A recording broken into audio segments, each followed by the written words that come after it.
Yes, please.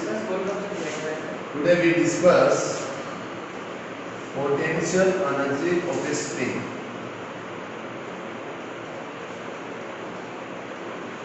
Potential energy of a spring, that is equal to half kx square. Here k is the spring constant. Say k is the spring constant. जैसे मुक्शला ने बताया था कि restoring force, यदि हम किसी spring को stretch करते हैं उसकी मेन पोजीशन से, तो एक फोर्स होता है उसको उसी पोजीशन में लाने की कोशिश करता है। आप कोई भी स्प्रिंग खींचो, स्ट्रेच करो, आपको महसूस होगा एक फोर्स उसको एक्सट्रीम पोजीशन से किसमें लाने की कोशिश कर रहा है, जिस पोजीशन पे उसकी इक्विलिब्रियम पोजीशन पे उसको लाने की कोशिश करता है, उसको रेस्टोरिंग फोर्स बोलते हैं। कौन सा फोर्स बोलते हैं? Restoring force. कौन सा फोर्स बोलते हैं? तो यानी कि ये आपके पास हो गया F, ये रेस्टोरिंग फोर्स है माइनस kx। kx जो है वो रिप्रेजेंट करता है कि ये F रेस्टोरिंग फोर्स है, यहाँ पे F स्मॉल f है restoring force. Restoring force which tends to bring the spring from extreme position to mean position पे लाने की कोशिश करता है। और यहाँ पे negative sign represent the directions. ये आपके पास होगा स्प्रिंग कांस्टेंट, ये आपके पास है स्प्रिंग कांस्टेंट, के इज द स्प्रिंग कांस्टेंट। यहाँ पे आपने सबसे पहले ये को रिजिड सपोर्ट लिया, this one is the rigid support. ये रिजिड यानी कि जैसे दीवार ले लो, रिजिड सपोर्ट जिसकी पोजीशन चेंज ना हो, इट्स ओके। ये रिजिड सपोर्ट है। ये आपने मान लीजिए कोई इक्विलिब्रियम पोजीशन है, mean position, this one is the main position. ये आपके पास मेन पोजीशन है।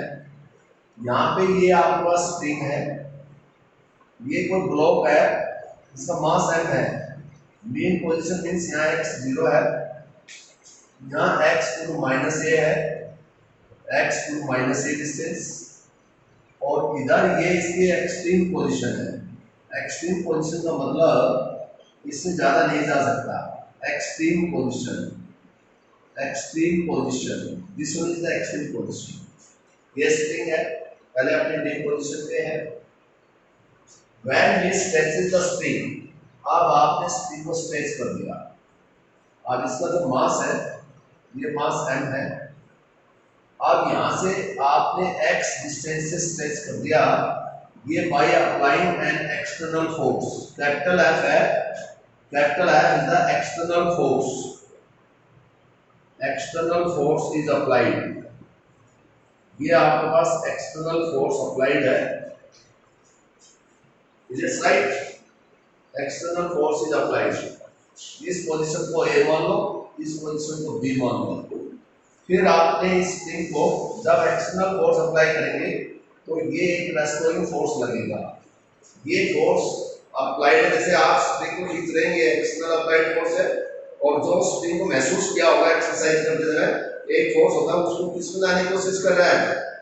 आप स्प्रिंग को खींचते हैं तो क्या खिंचाव महसूस नहीं होता, आपने ऐसे खींच दिया स्प्रिंग को, और एक फोर्स ऐसा होगा तो आपने उसी पोजीशन में लाने की क्या करता है कोशिश। आप सोफा पे बैठते हैं, स्प्रिंग वाले सोफा पे, आपका वेट फोर्स होगा उसको दबा रहा है, कंप्रेस कर रहा है, और वो आपको क्या करने की कोशिश कर रहा है, ऊपर लिफ्ट करने की कोशिश करता नहीं करता। तो यानी कि ये आपके पास रिस्टोरिंग फोर्स है जो इसको इसी पोजीशन पे लाने की कोशिश कर रहा है।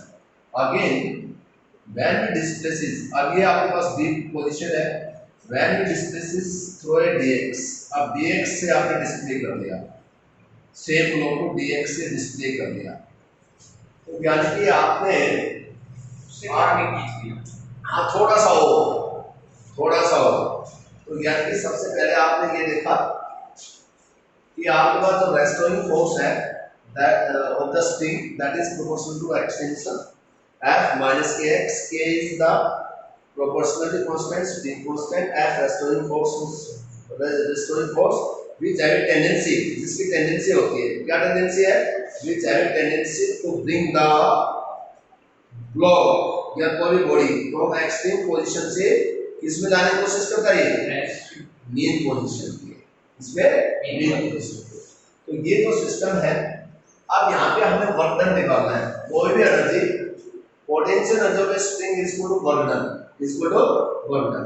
अब आपके सबसे पहले हम यदि अमाउंट ऑफ वर्क डन निकालें तो how to calculate the amount of work done.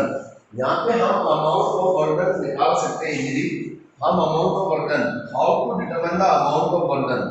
तो यहाँ पर जो हमारा अमाउंट ऑफ वर्क डन होगा वो अमाउंट ऑफ वर्क डन को हम कैसे लिखेंगे कि amount of work done that is to do F vector dot dx। आप देखिए ये आपके पास फोर्स है, ये फोर्स की डायरेक्शन है, ओके, और ये डिस्प्लेसमेंट इधर जा रहा है, इज इट राइट। तो यानी कि यहाँ पे जो अमाउंट ऑफ वर्क डन होगा वो एफ dx cos ऑफ 0। क्यों? क्योंकि F vector and dx vector both are in same directions. दोनों की डायरेक्शंस क्या है? Both are in same direction, और सेम डायरेक्शन होगा तो dw हो गया एफ dx। क्या हो गया? F dx। अब यहाँ पे आपने dw निकाल दिया। अब dw जो है that is equal to F dx, और f की वैल्यू क्या है? f आपके पास है माइनस। अब अप्लाइड फोर्स, ध्यान से सुनिए, यहाँ ये अप्लाइड फोर्स और रेस्टोरिंग फोर्स, ये अप्लाइड फोर्स। अब ये आपने निकाल दिया, ये अप्लाइड फोर्स। क्या लिखेंगे कि ये अप्लाइड फोर्स, जो अप्लाइड फोर्स है वो negative of restoring force, negative of बोला है नहीं, और रेस्टोरिंग फोर्स किसके बराबर है? माइनस के एक्स, तो माइनस और ये माइनस के एक्स, और दैट इज इक्वल क्या बन गया? के एक्स। तो यहाँ पे बन गया के एक्स dx। बोलो समझ में आया नहीं आया? अब यहाँ पर आप क्या करेंगे, ध्यान से सुनो। टोटल वर्क डन के लिए, अब टोटल वर्क डन के लिए आप इंटीग्रेशन करेंगे। अब dw ये आपके पास kx dx total work done. अब आपने 0 x 0 से x इक्वल टू x, यहाँ x 0 है, यहाँ x इक्वल टू x, 0 से x आपने डिस्प्ले किया, ये w के x dx का बन गया x स्क्वायर बाई 2, 0 से x, और वर्क डन हो गया हाफ के x स्क्वायर। और यहाँ पे आपके पास क्या बना, यानी कि potential energy of a spring यहाँ पे बन गया पोटेंशियल एनर्जी ऑफ स्प्रिंग। जो स्प्रिंग की जो पोटेंशियल एनर्जी है that is equal to work done, और वर्क डन क्या बन गया? Half K X square. Potential energy of a spring that is equal to, इसके इक्विवेलेंट हो गया हाफ के एक्स स्क्वायर। तो potential energy of a spring that is equal to half K X square. Is it right? ये आपके पास potential energy of a spring है half K X square. Is it right? अब यहाँ पे सुनो, same चीज आती है conversion of kinetic energy and potential energy. इसी में आता है conversion of kinetic energy and potential energy of a spring. Potential energy of a spring आने के बाद कन्वर्शन, वही conversion of kinetic energy and potential energy. तो यहाँ पे हेडिंग डालेंगे इसका B part, conversion, conversion of kinetic energy and potential energy. आप इसको ध्यान से सुनना।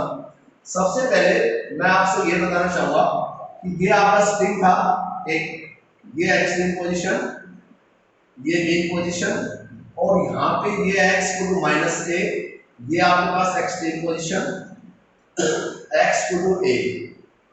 तो यहाँ पे फाइनल पोटेंशियल एनर्जी क्या बनेगी? और इस पॉइंट पे टोटल एनर्जी आपने इस पॉइंट पे लेना है, मान लीजिए डी पॉइंट पे। तो टोटल एनर्जी है डी पॉइंट पे क्या बनेगा? काइनेटिक एनर्जी है D, potential energy at D. तो सबसे पहले एट डी, या आप एक्सट्रीम पोजीशन कह सकते हैं, total energy at extreme position, total energy TE, TE means total energy at D point कह दो। तो kinetic energy at D plus potential energy at D. Kinetic energy at D बनेगी, क्या बनेगा? Kinetic energy at D 0, very good, कि body rest में आ गया 0, प्लस पोटेंशियल एनर्जी का हमारे पास जो फॉर्मूला है हाफ के एक्स स्क्वायर। यहाँ मैक्सिमम डिस्टेंस कितना हो सकता है? x इक्वल टू a, तो पोटेंशियल एनर्जी हो गया हाफ के a स्क्वायर। तो ये बन गया हाफ के a स्क्वायर। ये आपके पास है total energy at point D. Is it right? बोलो आया नहीं आया? अब आपके पास total energy at point D आ गया, डी पॉइंट पे total energy half K a square. अब total energy at point A निकालना हो तो similarly total energy at point A पे total energy at point A, kinetic energy at point A, potential energy at point A. अब potential energy at point ए क्या बनेगा? Potential energy at point A, anybody potential energy at point A निकालना है, half के, जब ये block यहाँ पे आएगा तो x 0, वेरी गुड। तो potential energy at point A is 0 और काइनेटिक एनर्जी एट पॉइंट ए क्या बनेगा? अब काइनेटिक एनर्जी जो होता है, काइनेटिक एनर्जी होता है change in potential energy, kinetic energy that is equal to change in potential energy, और चेंज इन पोटेंशियल एनर्जी होगा final potential energy minus initial. तो फाइनल क्या बनेगा? ये पॉइंट यहाँ पे final potential energy half K x square minus initial, initial आपके पास 0 है तो half K x square, half K x square, is it right? ध्यान की काइनेटिक एनर्जी पोटेंशियल एनर्जी क्या, सुनो इस पे आपके पास कौन सी एनर्जी? फाइनल, फाइनल तो हाफ के स्क्वायर हो गया, हाफ के स्क्वायर माइनस 0, ये फाइनल तो हाफ के स्क्वायर है ना, तो ये होगा हाफ के ए स्क्वायर। तो यानी कि total energy at point A half K A square और ये प्लस 0। देखिए कल भी मैंने conversion of kinetic energy potential energy prove किया था। अब जो टोटल एनर्जी डी पॉइंट पे है वही टोटल एनर्जी कौन से पॉइंट पे है? वही टोटल एनर्जी कौन से पॉइंट पे है? वही पॉइंट ए पर है। अब आपने जो टोटल एनर्जी डी पे है वही टोटल एनर्जी किस पे है? ए पे है। और क्या निकाल सकते हैं? और सुनिए, यदि आपने सी पॉइंट पे और निकालनी है तो देखिए कैसे निकालेंगे। वही आपका ये रिजिड सपोर्ट है, ये इक्विलिब्रियम पोजीशन है x0। अब आपने सी पॉइंट यहाँ पे लिया था, जब डिस्प्ले किया x, ये आपका ब्लॉक का मास m है, ये सी पॉइंट पे है। अब इस पॉइंट पर total energy at point C, तो total energy at point C, how we can determine the total energy at point C? तो total energy at point C means kinetic energy at point C, potential energy at point C. Here potential energy at point C कैसे निकालेंगे? Potential energy half, क्या बनेगा? Half K x square, half K x कितना है? Half K x square. अब तो kinetic energy जो निकालेंगे, तो काइनेटिक एनर्जी आपने होता है change in potential energy, change in potential energy. अब चेंज इन पोटेंशियल एनर्जी कैसे निकालेंगे? फाइनल पोटेंशियल एनर्जी माइनस क्या होगा? Initial potential energy.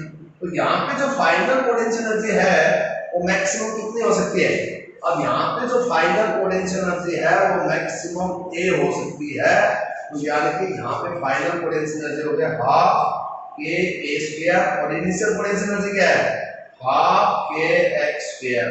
तो यानी कि आपके पास जो total energy at point C है वो kinetic energy at C, potential energy at C और काइनेटिक एनर्जी एट सी क्या है? Half K A square, half K X square.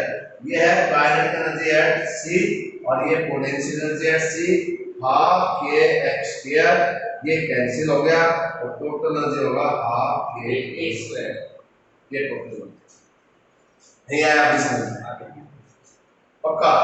तो ये था potential energy of a spring and conversion of potential energy of a spring, conversion of kinetic energy and potential energy of A, it's right. इसको अच्छे से revise करना।